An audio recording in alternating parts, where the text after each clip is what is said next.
ఇది నాన్న మరికొన్ని విషయాలు మనం చూస్తూ వెళ్దాం. లాస్ట్ 2 సెషన్‌లో నేర్చుకున్న విషయాల ఔట్‌లైన్ తెలియజేస్తాను. ప్రత్యక్షపు గుడారంలో 3 స్థలాలుంటాయని, ఆవరణం, పరిశుద్ధ స్థలం, అతి పరిశుద్ధ స్థలం అని. ఈ ఆవరణంలో ఏముంటాయో, పరిశుద్ధ స్థలంలో ఏముంటాయో, అతి పరిశుద్ధ స్థలంలో ఏముంటాయో మీకు వీడియో రూపంలో కూడా చూయించడం జరిగింది. ఈ ప్రత్యక్షపు గుడారంలోని ప్రతి విషయం కూడా యేసుక్రీస్తు ప్రభుల వారిని, అదే రీతిగా మనం అనుభవించవలసినటువంటి ఆధ్యాత్మిక అనుభవాలని, పరిచర్య విధానాలని తెలియచేస్తుంది అన్న విషయాన్ని లాస్ట్ వీక్‌లో మీకు తెలియచేస్తుంటున్నాను. అదే రీతిగా ఈ పరిశుద్ధ స్థలంలో ప్రజల పాప పరిహారార్థమై ఇత్తడి బలిపీఠంపై బలి అర్పించిన యాజకులు పరిశుద్ధ స్థలంలో ప్రవేశించుటకు ముందుగా ఉన్నటువంటి గంగాళములో నీళ్ళ నీళ్ళలోని ఆహ్, నీటితో కాళ్ళు, చేతులు కడుక్కొని పరిశుద్ధ స్థలంలో ప్రవేశిస్తారని వాటి గురించి కూడా మనం నేర్చుకుంటూ వచ్చాం. ఉన్న ఆ యొక్క విధానం బట్టి. ఈ దీపవృక్షానికి పర్యాయ పదాలున్నాయి. ఈ దీపవృక్షం ఎలా చేయాలి? ఎక్కడుంచాలి? ఇవన్నీ కూడా దేవాది దేవుడు తెలియచేశారు అన్న విధానం కూడా మనం నేర్చుకుంటూ వచ్చాం. 40 వీసల బంగారంతో చేయాలి అన్నట్లుగా. మేలిమి బంగారుతో దీపవృక్షం చేయవలెను అన్న విషయాన్ని ప్రారంభంలో బలిపీఠం చేసినట్లుగా ఈ దీపవృక్షం చేయకూడదని, ప్రారంభంలో ఉన్న బలిపీఠం అయితే తుమ్మకర్రతో చేయబడి, ఇత్తడి రేకుతో పొదిగింపబడిందన్న విషయాన్ని మనం నేర్చుకుంటూ వచ్చాం. దీపవృక్షం అలా చేయకూడదు.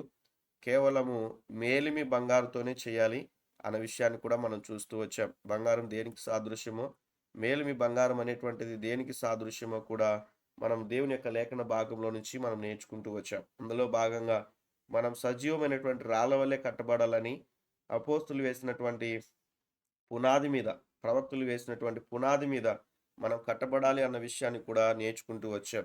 అదే రీతిగా ఈ యొక్క పరిశుద్ధ స్థలంలో లేకుంటే పరిశుద్ధంగా మనం పరిశుద్ధమైనటువంటి రీతిగా జీవిస్తూ ఆత్మ సంబంధమైన మందిరంగా కట్టబడుచున్నారు అన్న విషయాన్ని, అంటే చచ్చిన రాళ్ళతో సంఘాన్ని కట్టకూడదని, దేవుని యొక్క ఆత్మ ద్వారా మనము దేవుని యొక్క సన్నిధిలో కట్ట కట్టుకోవాలి మన ఆత్మీయ జీవితాలని మనం నేర్చుకున్నాం. బుధవారం దినాన కొన్ని విషయాలు, ఈ విషయాన్ని కూడా మనం చూస్తూ వెళ్ళాం. నశించిపోవు సువర్ణము అగ్ని పరీక్షల వల్ల శుద్ధిపరచబడుచున్నది కదా అన్న విషయాన్ని. అలానే ప్రతి విశ్వాసి కూడా అమూల్యమైనటువంటి విశ్వాసంలోనికి నడిపింపబడాలంటే ఎన్నో శోధనల గుండా వెళ్తున్నప్పుడు ఆ యొక్క విషయాల్లో ప్రభు పైన విశ్వాసం ఉంచి ముందుకెళ్ళినప్పుడు అమూల్యమైనటువంటి విశ్వాసంగా మార్చబడుతుంది. ఏ రీతిగా అయితే బంగారము కొలిమిలో ఏ రీతిగా అయితే పుటం వేయబడుతుందో అది మేలిమి బంగారముగా మార్చబడడానికి ఏ రీతిగా అవుతుందో, అలానే మన జీవితాల్లో కూడా ప్రభు సన్నిధిలో దేవుని యొక్క సన్నిధిలో సేవకునికి కావచ్చు, విశ్వాసకునికి కావచ్చు, ముఖ్యంగా ఉండేవి శోధనలు, శ్రమలు. వీటిని ప్రభు కృపను బట్టి జయించాలి. మన సామర్థ్యమును బట్టి కాక అన్న విషయాన్ని కూడా గడిచిన వారంలో మనం నేర్చుకుంటూ వచ్చాం. ఈ వారంలో ప్రీవియస్ క్లాసెస్‌లో మనం నేర్చుకుంటూ వచ్చాం. హెబ్రీ 2:18లో కూడా తాను శోధింపబడి శ్రమ పొందెను గనక శోధింపబడు వారికి ఆయన సహాయం చేయగలవాడై ఉన్నాడు. ఎందుకంటే ఆయనకు శోధనలొచ్చాయి. దేవాది దేవుడు ఈ భూమి మీద ఉన్నప్పుడు ఆయన ఎంతో శ్రమ పడ్డాడు. కాబట్టి ఆయన మార్గం చూపిస్తాడు. నేను లాస్ట్ టైమ్ ఎగ్జాంపుల్‌గా గూడా చెప్పాను. ఫీవర్ గురించి సింప్టమ్స్ ఇలా కొన్ని కొన్ని విషయాలు ఎగ్జాంపుల్‌గా చెప్పాను. కాబట్టి ఎవరికైతే శ్రమలు, శోధనలు సంభవిస్తాయో వారికి దేవుడు సహాయం చేయను. ఈ శోధనలు కలిగినప్పుడు నాగటి మీద చేయి వేసి వెనుకకు తిరగకుండా విశ్వాసంలో ముందుకెళ్ళాలి అన్న విషయాన్ని మనం చూస్తాం. కాబట్టి మందిరానికి వచ్చినప్పుడు శ్రమలు ఎక్కువ అవుతున్నాయని, దేవుని యొక్క వాక్యం చదువుతున్నప్పుడు ఇంకా శ్రమలు ఎక్కువ అవుతున్నాయని కొంతమంది విశ్వాసులు తెలియచేస్తా ఉంటారు. బాప్టిజం తీసుకున్నాక నాకు ఇంకా శ్రమలు ఎక్కువైపోతున్నాయన్న. మునుపైతే నాకు అలా లేదంటారు. నిజమే, మునుపు ఎందుకు ఉండవు? అపవాది ఆధీనంలో ఉన్నావు కాబట్టి శ్రమలు ఉండవు. ఐ మీన్ ఎందుకంటే కంప్లీట్‌గా వాడు స్వాధీనంలో ఉంటావు కాబట్టి వాడు అలా ఆక్యుపై చేసుకొని ఉంటాడు. కాబట్టి దేవుని సన్నిధికొచ్చినప్పుడు మనం శ్రమ పడుతూనే ముందుకెళ్ళేటువంటి పరిస్థితి. చూడండి, యేసుక్రీస్తు ప్రభుల వారు శ్రమ పడకుండా కుటుంబంలో లేడు. శ్రమ పడకుండా పరిచర్య చేయలేదు. శ్రమ పడుకోకుండా ముందుకెళ్ళలేదు. ఆయన ఎంతో శ్రమించాడు. అలానే పౌలు గారు చూడండి, ఆయన సుఖముగా ఒక చోట ఎక్కడ ఉండలేని పరిస్థితి. ప్రతి చోటుకి వెళ్ళాడు. ప్రతి చోట కూడా శ్రమ పడ్డాడు అన్న విషయాన్ని కూడా లేఖన భాగంలో మనం చూస్తూ మనం ముందుకెళ్తాం. అలానే విశ్వాసం అనేటువంటిది అబ్రహాము కాలంలో ఉంది. ఆ విశ్వాసం మోషే కాలం వచ్చే సమయానికి పరిశుద్ధ విశ్వాసముగా మార్పు చెందింది అన్న విషయాన్ని కూడా మనం నేర్చుకుంటూ వచ్చాం. అలానే మన విశ్వాసము ఎలా అంటే పరిశుద్ధ విశ్వాసానికి సాదృశ్యంగా మనం కూడా జీవిస్తూ మేలిమి బంగారం ఏ రీతిగా అయితే పరిశుద్ధ విశ్వాసానికి సాదృశ్యంగా ఉంటున్నదో, మనమందరం కూడా విశ్వాసులుగా ఉన్న మనం అమూల్యమైనటువంటి విశ్వాసం కలిగి ప్రభు కొరకు జీవించినట్లుగా మన జీవితాల్ని సిద్ధపరచుకోవాలని, ఈ విశ్వాసం ఇప్పుడు కృపాకాలంలో మనకు అతి పరిశుద్ధమైన విశ్వాసముగా మార్పు చెందింది అన్న విషయాన్ని మనం చూస్తాం. ఎందుకంటే పాత నిబంధనలో భక్తులకు తెలియలేని మర్మములు దేవుడు మనకు తెలియచేస్తుంటున్నాడు తన ఆత్మ ద్వారా అన్న విషయాన్ని మనం లేఖన భాగాల్లో మనం చూస్తూ మనం ముందుకెళ్తాం. అక్కడి వరకు ఆపేసినట్లు గుర్తు. ఇంకా ఈ విషయాన్ని కూడా హ్మ్. తెలియచేశాను. 40 అనేటువంటి సంఖ్యకున్నటువంటి ఈ యొక్క సాదృశ్యం ఏంటి? మీరు విశ్వసించు అతి పరిశుద్ధమైన దాన్ని మిమ్మల్ని మీరు కట్టుకొనుచు, మనలో ఉండేటువంటి ఈ విశ్వాసం ద్వారా గొప్ప కార్యములు చేస్తామని, సంఘం అనేటువంటిది పరిశుద్ధాత్మ ద్వారా మనం కట్టుకోవాలనుకుంటూ, మనల్ని మనం కట్టుకుంటూ ముందుకెళ్ళాలని, సేవకులు ఎవ్వరు కూడా మనల్ని కట్టలేరని, కట్టడానికి సహాయం మాత్రమే చేయగలరని, మనం అనేక విషయాలు మనం చూస్తూ మనం ముందుకెళ్ళాం. దేవునికి స్తోత్రం. ఈ యొక్క దీప వృక్షాన్ని నకసీ పనిగా చేయాలని లాస్ట్ వీక్‌లో కూడా లాస్ట్ 2 సెషన్స్‌లో మనం నేర్చుకుంటూ వచ్చాం. నకసీ పని అంటే ఏంటో కూడా, ఆ నకసీ పని చేసేటువంటి విధానం అనేటువంటిది ఎలా ఉంటదో, అలానే విశ్వాసమందు నిలకడగా ఉండాలి. అనేక శ్రమలు అనుభవించి మనం దేవుని యొక్క రాజ్యములో ప్రవేశింపవలనని వారిని హెచ్చరించినట్లుగా లేఖన భాగంలో మనం చూస్తూ మనం ముందుకెళ్తాం. మంచిది ఇక్కడ మరికొన్ని విషయాలు మనం చూస్తూ మనం ముందుకెళ్దాం. ఈరోజు మన టాపిక్ ఇది. చదవండి ఎవరైనా కూడా. పరిశుద్ధ లేఖన భాగంలో కొరింథీయులకు రాసిన 2వ పత్రిక 8వ అధ్యాయం 2వ వచనం. ఎలాగనగా హ్మ్. మీరు బహు శ్రమల వలన పరీక్షింపబడగా అత్యధికముగా సంతోషించిరి. ఎవరు వీరు? ఎవరు వీరు? ఎవరి గురించి ప్రస్తావింపబడింది? ఎవరి గురించి మాట్లాడడం జరిగింది?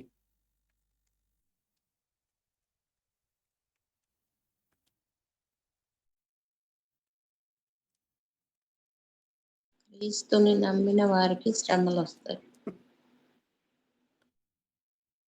నేను నిన్నటి దినాన లింక్ పంపించే సమయంలో 1 కొరింథీ 8:2 అని పెట్టాను. ఒక్కరైనా సరిచేస్తారేమో అనుకున్నా గానీ, ఎవ్వరు కూడా సరిచేయలేదు. ఎవ్వరు కూడా చూడలేదేమో. ఎవ్వరు కూడా బైబిల్ చదవలేదేమో. బహుశా అక్కడ లేదని చెప్తారేమో అని ఆశించాను. కానీ ఎవ్వరు కూడా వాటి గురించిన ప్రస్తావన లేదు. ఎనీవే ఇక్కడ మనం చూస్తే కొరింథీయులకు రాసిన 2వ పత్రిక 8వ అధ్యాయం 2వ వచనంలో ఏలయనగా వారు బహుశ్రమల వలన పరీక్షింపబడగా అత్యధికముగా సంతోషించిరి. ఈ మాట ఎవరి గురించి మాట్లాడుతున్నారు? సమాధానం చెప్పాలి. బైబిల్ తెరిచిన వారుంటే అక్కడ సమాధానం ఉంటది. తీయకోకోకుండా కేవలం ఈ యొక్క డిస్ప్లే చూస్తున్నట్లయితే మీకు అర్థమవ్వదు. ఎవరి గురించి ఎవరు మాట్లాడుతా ఉన్నారు? త్వరగా చెప్పాలి. 1, 2, 3. మాసిదోనియా సంఘం మాసిదోనియా సంఘానికి మాసిదోనియా సంఘానికి పౌలు మాట్లాడుతున్నాడు. ముగ్గురు తీశారు బైబిల్, మిగతా వాళ్ళు తీయలేరు. అవునంటారా? కేవలం ముగ్గురు తీశారు బైబిల్. ఓకే, మంచిది. ఇక్కడ మనం చూస్తే మొదటి వచనంలో రాయబడినటువంటి విషయాన్ని అర్థం చేసుకున్నప్పుడు సహోదరులారా అని ప్రారంభించాడు. మాసిదోనియా సంఘమునకు అనుగ్రహింపబడి ఉన్న దేవుని కృపను గూర్చి మీకు తెలియజేయుచున్నాను అంటున్నాడు. అపోస్తలుడైనటువంటి పౌలు గారు కొరింథీ సంఘానితో మాట్లాడుతూ ఏమని మాట్లాడుతున్నాడంటే, మాసిదోనియా సంఘము గురించినటువంటి విషయాలు మాట్లాడుతున్నాడు. ఏమని మాట్లాడుతున్నాడు అన్న విషయాన్ని మనం చూస్తే, ఏలయనగా వారు బహుశ్రమల వలన పరీక్షింపబడగా అత్యధికముగా సంతోషించిరి అన్న విషయాన్ని మనం చూస్తా ఉన్నాం. బహుశ్రమల వలన పరీక్షింపబడ్డారు, అయినప్పటికీ కూడా అత్యధికముగా సంతోషించరు అన్న విషయాన్ని మనం చూస్తా ఉన్నాం. ఎందుకు వారు అత్యధికముగా సంతోషించి ఉండవచ్చు అన్న విషయాన్ని మనం చూస్తే, వారు దేవుని యొక్క వాక్యాన్ని నమ్మారు, దేవుని యొక్క వాక్యాన్ని విశ్వసించారు, దేవుని యొక్క వాక్యాన్ని అర్థం చేసుకున్నారు, దేవుని యొక్క వాక్కు ప్రకారం జీవించడం ప్రారంభించారు. అయినప్పటికీ కూడా బహు శ్రమల గుండా వెళ్తున్నప్పటికీ కూడా సంతోషించారు అన్న విషయాన్ని మీకు తెలియచేస్తా ఉన్నాను. ఈరోజు నీకు శ్రమ వచ్చిందని కృంగిపోవద్దు అని దేవుని యొక్క వాక్యం సెలవిస్తా ఉన్నది. శ్రమ దినమున నీవు కృంగిన ఎడల ఏమవుతావంట? చేతకాని వాడవవుతావు. చేతగాని చేతకాని వాడవవుతావు. శ్రమ వచ్చింది, కృంగిపోవద్దు. ఆలోచన చేయాలి. అది ఎటువంటి పెద్ద సమస్య వచ్చినప్పటికీ కూడా కృంగిపోకూడదు. జ్ఞాపకం చేసుకోవాలి. శ్రమలొస్తాయి.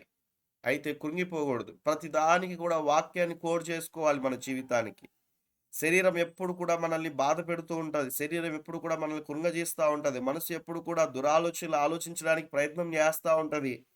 ఆత్మ చేత శరీర క్రియలు జయించాలి. రోమీయులకు రాసిన పత్రిక 8వ అధ్యాయంలో రాయబడిన రీతిగా ఆత్మ చేత శరీర క్రియలను జయించిన ఎడల మీరు జీవిస్తారు. మన భాషలో అర్థం చేసుకోవడానికి మనం బ్రతుకుతాం అన్న విషయాన్ని మనం చూస్తాం. కాబట్టి ప్రియమైన దేవుని బిడ్డలారా, ఇక్కడ లేఖనం రాయబడినటువంటి విధానంలో మనం చూస్తే వారు బహు శ్రమల గుండా వెళ్తున్నప్పుడు కూడా సంతోషించిరి. ఎలా సాధ్యమైంది వాళ్ళకు అన్న విషయాన్ని మనం ఆలోచన చేస్తే దేవుని యొక్క వాక్యాన్ని వారు పాటిస్తా ఉన్నారు. దేవుని యొక్క వాక్కు ప్రకారం వారు జీవిస్తా ఉన్నారు. యేసుక్రీస్తు ప్రభుల వారిని వారు మాదిరికరంగా చూసుకున్నారు. యేసుక్రీస్తు ప్రభుల వారిని పోలి నడుచుకుంటున్నారు. యేసుక్రీస్తు ప్రభుల వారి యొక్క బోధన నడుచుకుంటున్నారు. అందుకే వారు అలా జీవించగలిగారు అన్న విషయాన్ని మీకు గుర్తుకు చేస్తా ఉన్నాను. ఈరోజు శ్రమ వచ్చినప్పుడు కృంగిపోయి బలహీనపరచబడి అనారోగ్య పాలైపోయి మరణించిన వారు లేరంటారా? ఆలోచన చేయాలి. శ్రమలు రాగానే ఎన్నో పరిస్థితుల గురించి ఆలోచన చేసి ఇంకా బహు శ్రమలలోకి నడిపింపబడారు లేరంటారా? ఈ విషయాన్ని జ్ఞాపకం చేసుకోవాలి. ఈ విషయాన్ని అర్థం చేసుకోవడానికి మిమ్మల్ని కొన్ని ప్రశ్నలు నేను అడగాలనుకుంటున్నాను. క్రైస్తవులకి 3 రకాలైన శ్రమలు వస్తాయండి. క్రైస్తవులకి 3 రకాలైనటువంటి శ్రమలు వస్తాయి. ఏమిటి ఆ శ్రమలు అంటే, మళ్ళీ శ్రమలలో రకాలు ఉంటాయి. నేను వాటి గురించి వివరించట్లేదు. బట్ మీరు అర్థం చేసుకోవాలి. అందరికీ శ్రమలొస్తాయి. మందిరములో ఉన్న ప్రతి విశ్వాసికి శ్రమలొస్తాయి. ప్రతి సేవకునికి శ్రమలొస్తాయి. ప్రతి సేవకునికి శోధనలొస్తాయి. ప్రతి విశ్వాసికి కూడా శోధనలొస్తాయి. నిన్నటి సాయంకాల సమయంలో ఒకరు ఫోన్ చేశారు. నాకు చెడు ఆలోచనలు వస్తా ఉన్నాయి. ఆలోచనలు ఎందుకు వస్తా ఉన్నాయి? అపవాదు ప్రేరేపిస్తా ఉంటాడా? లేకుంటే ఆత్మ కూడా సహాయం చేస్తా ఉంటదా? అన్నట్లుగా కొన్ని ప్రశ్నలు వేశారు. దాదాపుగా ఒక 20 నిమిషాలు వారితో మాట్లాడడం జరిగింది. జ్ఞాపకం చేసుకోవాలి. దేవుడు మనకు స్వేచ్ఛనిచ్చాడండి. దేవుడు మనకు స్వేచ్ఛనిచ్చాడు. ఏదైనా కూడా చేయడానికి. మంచి చేస్తే ఇదిగో జీవ పునరుత్థానం. చెడు చేస్తే ఇదిగో తీర్పులోనికి వస్తారన్న విషయాన్ని కూడా తెలియచేశారు. అలానే మనం చూస్తే మంచి చేసిన వారికి దేవుడు గిఫ్ట్లు ఇస్తా ఉన్నాడు. దేవుడు బహుమానాలు ఇస్తాడు. మంచిగా జీవించకపోయినట్లయితే వాటికి సరైనటువంటి బహుమానాలు అనేటువంటివి ఉండవు అన్న విషయాన్ని కూడా మనం చూస్తాం. ఇంకా అర్థం చేసుకోవడానికి మనం కొన్ని విషయాలు మనం అర్థం చేసుకుంటే లేఖన భాగంలో నుంచి దేవునికి విధేయత చూపిస్తే దేవుడు అన్నాడు, ఆయనకున్నటువంటి ఏదెను తోటలో ఆదామును ఉంచినప్పుడు దేవుడు స్పష్టంగా తెలియచేశాడు. ఆదాము హవ్వల్ని ఉంచినప్పుడు, ఇదిగో మీరు ఈ పండ్లు తినండి, కానీ ఆ వృక్షం జోలికి పోకూడదు, ఆ చెట్టు జోలికి వెళ్ళొద్దు, ఆ యొక్క పండ్ల జోలికి వెళ్ళొద్దు. అయితే వారు ఏం చేశారు? ఏదో ఒక రీతిగా ఆది కాండములో ఏమో హవ్వ మోసపుచ్చబడింది అన్న విషయాన్ని మనం చూస్తాం. క్రొత్త నిబంధనలో ఉన్నటువంటి లేఖన భాగంలో మనం చూస్తే ఆదాము మోసపరచబడలేదు, కానీ హవ్వ మోసపరచబడింది అన్న విషయాన్ని మనం చూస్తాం. ఆదామును కూడా శోధించింది అపవాది దాని లేఖన భాగమును బట్టి. అయితే ఆదాము లోబడలేదు, హవ్వ లోబడింది అన్న విషయాన్ని మనం చూస్తాం. ఏదైనప్పటికీ కూడా ఇద్దరు కలిసి పాపం చేశారు. అయితే దేవుడు అక్కడ కూడా వారిని కనికరించి దేవుడు అన్నాడు, వారిని తిన్న ఎడల నిశ్చయముగా మీరు మరణిస్తారన్నారు. నిశ్చయముగా మీరు చస్తారని చెప్పారు. కానీ చనిపోయారా వాళ్ళు? చనిపోలేదు. దేవుడు అక్కడ కూడా కృప చూయించాడు. వారిని ఆ తోటలో నుంచి బయటకు పంపించాడు. ఎందుకంటే వారిలో సిన్ నేచర్ అనేటువంటిది ప్రారంభమైంది. ఆ సిన్ నేచర్ అనేది ప్రారంభమైంది కాబట్టి మళ్ళీ వెళ్ళి జీవవృక్ష ఫలాలు తిన్నట్లయితే వారు నిరంతరం అదే పాపంలో బ్రతుకుతారు, ఇంకా మరణం ఉండదు వాళ్ళకి అన్న ఆలోచనను బట్టి ప్రభు అక్కడ కూడా ప్రేమను చూయించి వాళ్ళని ఏదైనా తోటలో నుంచి పంపివేసినట్లుగా మనం చూస్తాం. జ్ఞాపకం చేసుకునండి, కొన్ని వారికి వారుగా తెచ్చుకున్నటువంటి శ్రమల్ని మనం అక్కడ ఎగ్జాంపుల్గా మనం చూస్తా ఉన్నాం. దేవుడిచ్చిన శ్రమలు కాదవి, వారికి వారుగా తెచ్చుకున్నటువంటి శ్రమలు. అర్థం చేసుకోవడానికి దావీదు కూడా ఉన్నాడు. దావీదు కూడా ఉన్నాడు. శ్రమ వచ్చింది ఒక సమయంలో. ఎటువంటి శ్రమ? కుమారుడు చావడానికి సిద్ధంగా ఉన్నాడు. భయంకరమైన శ్రమ అది. ఉపవాసం ఉన్నాడు. అయినప్పటికి కూడా ఉపయోగం లేకపోయింది. దేవుడు చెప్పినట్లుగా, దేవుడి యొక్క మాట ప్రకారం, దేవుడి వాక్యాన్ని నెరవేర్చినట్లుగా మనం అక్కడ చూస్తాం. కాబట్టి కుమారుడు మరణించినట్లుగా మనం చూస్తాం. ఎందుకు మరణించాడో మనకు తెలుసు. కాబట్టి ఇక్కడ మనం లేఖన భాగాన్ని మనం అర్థం చేసుకున్నప్పుడు 3 రకాలైనటువంటి శ్రమలొస్తాయండి. 3 రకాలైనటువంటి శ్రమలొస్తాయి క్రైస్తవులకి. మొదటి విషయం ఏందంటే, దేవుని మాట వినకపోవడం వల్ల వచ్చే శ్రమలు. రాసుకునే వారికి ఉపయోగపడతది. రాసుకోనండి. అన్నీ నోట్ చేయడానికి నాకు సమయం లేక నేను నోట్ చేయలే. 3 రకాలైనటువంటి శ్రమలు క్రైస్తవులకి. ఒకటి ఏందంటే, దేవుని మాట వినుకోకుండా వచ్చే శ్రమలు. వినకపోవడం ద్వారా వచ్చే శ్రమలు. First point. దేవుని యొక్క మాట వినకపోవడం ద్వారా వచ్చే శ్రమలు. రెండవ విషయం. ఎవరికి వారు లేకుంటే ఎవరి క్రియలను బట్టి వారికి వచ్చే శ్రమలు. లేకుంటే ఎవరికి వారు కొని తెచ్చుకునే శ్రమలైనను కూడా మీరు రాసుకోవచ్చు. ఎవరికి వారు చేసుకున్నటువంటి పనులను బట్టి వచ్చే శ్రమలని కూడా మీరు రాసుకోవచ్చు. మీకు ఎలా అర్థమైతే అలా రాసుకునండి. కొన్ని విషయాలు కొంతమంది చెప్తా ఉంటారు. అన్న మీరు ఆంధ్రాలో మీరు ఏం మాట్లాడుతున్నారు నాకు అర్థం అవ్వదన్నా. తెలంగాణలో క్యాచ్ చేసుకోవడానికి కొద్దిసేపు ఆలోచన చేసి మేము అర్థం చేసుకోవాలి అంటారు. మంచిది. ఇక్కడ అందరూ కూడా కలిసి ఉన్నారు కాబట్టి అందుకే వివిధ రకాలుగా చెప్తా ఉన్నాను. మూడవదిగా దేవుని కొరకు జీవించే విషయంలో కలిగే శ్రమలు. మూడవదిగా దేవుని కొరకు జీవించే విషయంలో కలిగే శ్రమలు. మళ్ళీ చెప్తా ఉన్నాను 3 విషయాలు. క్రైస్తవులకి ప్రాముఖ్యముగా 3 రకాలైనటువంటి శ్రమలు వస్తాయి. మొదటిది ఏంటంటే దేవుని మాట వినకపోవడం ద్వారా వచ్చే శ్రమలు. రెండవది ఏంటంటే ఎవరికి వారు చేసుకున్నటువంటి పనులను బట్టి శ్రమలు. లేకుంటే ఎవరి క్రియలను బట్టి వారికి వచ్చే శ్రమలు. మీకు ఎలా అర్థమైతే అలా. మూడవదిగా ఏంటంటే దేవుని కొరకు జీవించే విషయంలో కలిగే శ్రమలు. చెప్తారా ఎవరైనా ఒకరు అన్మ్యూట్ చేసి 3 విషయాలు? క్రైస్తవులకు 3 రకాల శ్రమలు ఉంటాయి బ్రదర్. ఉమ్, ఫస్ట్‌ది దేవుని మాట వినకపోవడం వల్ల వచ్చే శ్రమలు. ఉమ్, రెండోది ఎవరికి వారు వారి క్రియలను బట్టి వచ్చే శ్రమలు. ఉమ్. మూడోది దేవుని కోసం జీవించే విషయంలో కలిగే శ్రమలు బ్రదర్. మంచిది అక్క. ఎగ్జాంపుల్గా నేను కొన్ని ప్రశ్నలు వేస్తాను. ఇప్పుడు మీరే నాకు వర్తమానం చెప్పాలి. నేను ఎక్కువ చర్చిలో అయితే మనకున్న మందిరాల్లో ఎక్కువ ప్రశ్నలు వేసి వాక్యాన్ని ప్రారంభిస్తాను. ఆ సందర్భాలు బట్టి, ఇక్కడున్న పరిస్థితులు బట్టి, ఈ యొక్క విధానాలు బట్టి నేనే ఎక్కువ మాట్లాడి తక్కువ మిమ్మల్ని అడుగుతా ఉన్నాను. అయితే ఇక్కడ మనం చూస్తే దేవుని మాట వినుకోకుండా వచ్చే శ్రమలు అన్న పాయింట్‌లో ఆ ఒకటి అని పెట్టుకొని ఎగ్జాంపుల్‌గా బైబిల్ గ్రంథంలో కొంతమందిని చూయించండి ఎవరైనా. ఆదాము, ఓకే. దేవుని మాట వినుకోకుండా వచ్చిన శ్రమలు ఎగ్జాంపుల్ అని పెట్టుకొని మీరు రాసుకోనండి. మీరే రాసుకోనండి. తర్వాత వర్సెస్ వెతికి రాసుకోనండి. మీకు హోంవర్క్ అది. ఆదామని చెప్పారు ఒక పాయింట్ కరెక్టే. వారికై వారు చేసుకున్నటువంటి దేవుని మాట వినుకోకుండా వచ్చిన శ్రమలు అన్న విషయాన్ని మనం చూస్తాం. Very good. మౌనిక చెప్పారు. యోనా అని చెప్పారు. యోనా గురించి. ఓకే. యోనా కూడా దేవుని మాట వినుకోకుండా శ్రమలు తెచ్చుకున్నాడు. ఇంకా చెప్పండి. త్వరగా చెప్పండి. అబ్రహాము కూడా. అబ్రహాము దేవుని మాటను వినుకోకుండా కూడా శ్రమలు తెచ్చుకున్నాడు. అవును. అబ్రహాం కూడా దేవుని మాట వినుకోకుండా శ్రమ తెచ్చుకున్నాడు. Very good. నోట్ చేసుకోవాలి మీరందరూ కూడా. ఏదైతే చెప్తా ఉన్నారో వాటిని నోట్ చేసుకోవాలి.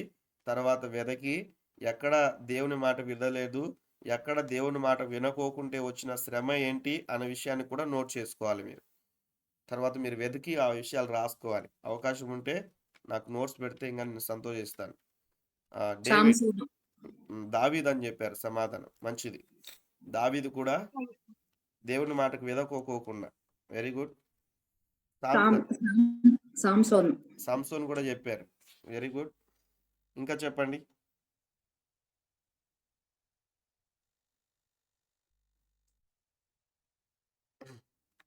ఇంకా చెప్పాలి.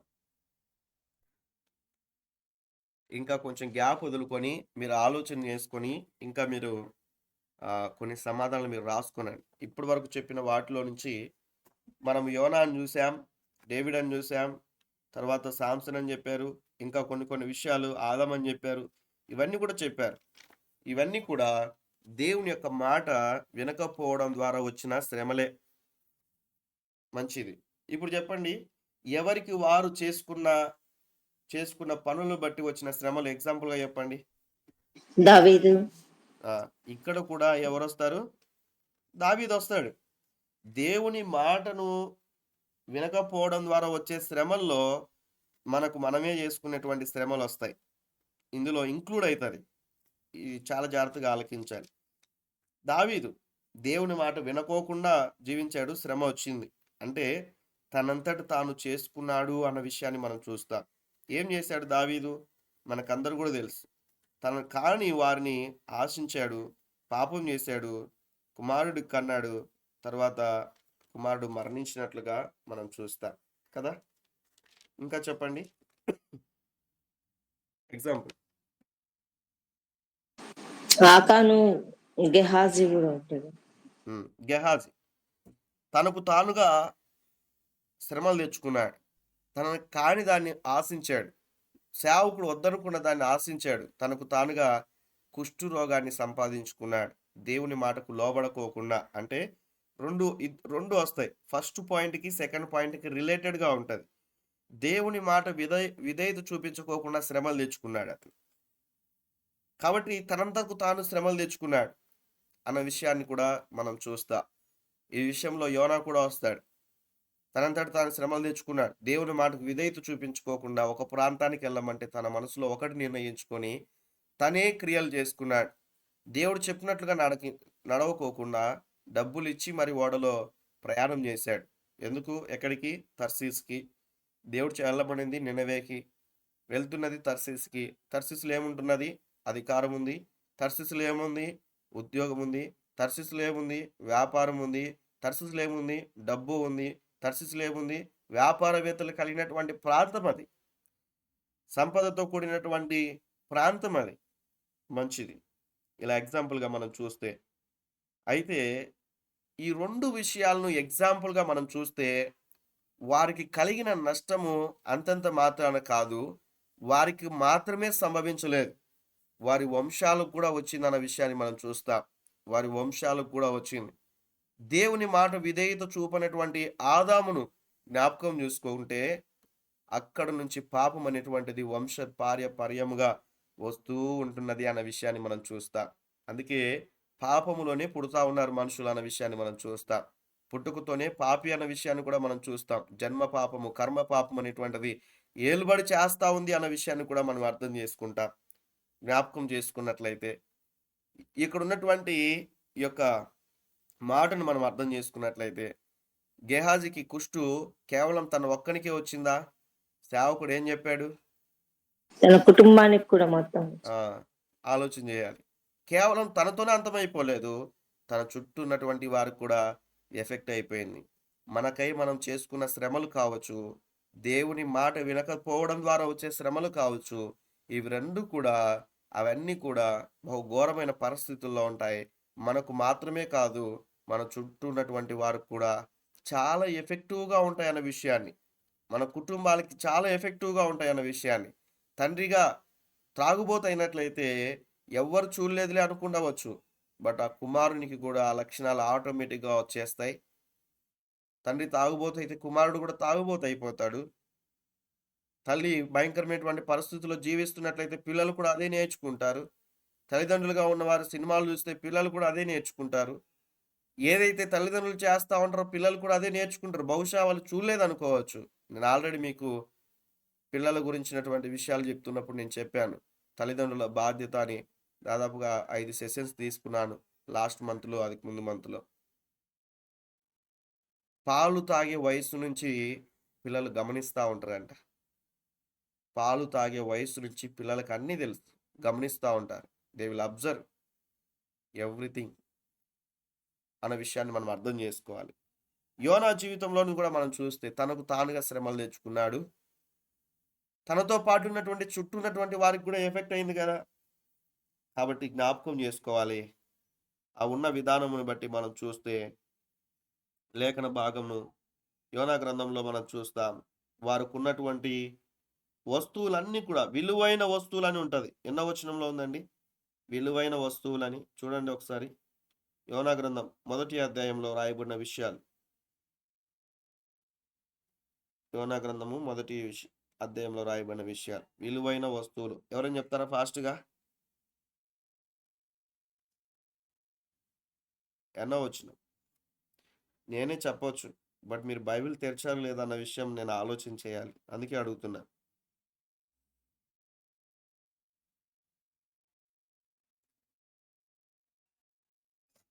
చదవండి, 5వ వచనం చదవండి.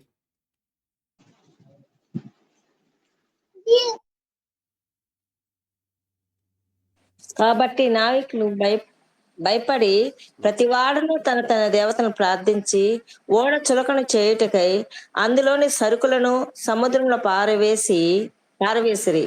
ఇక్కడ మనం చూస్తే ఓడలో ఉన్నటువంటి ఆ ఉన్నటువంటి సరుకులన్నీ పడేశారంట. ఆ సరుకులు మామూలు విషయం కాదు, అవి అమ్ముకుంటే ఎంతో డబ్బులు వస్తాయండి.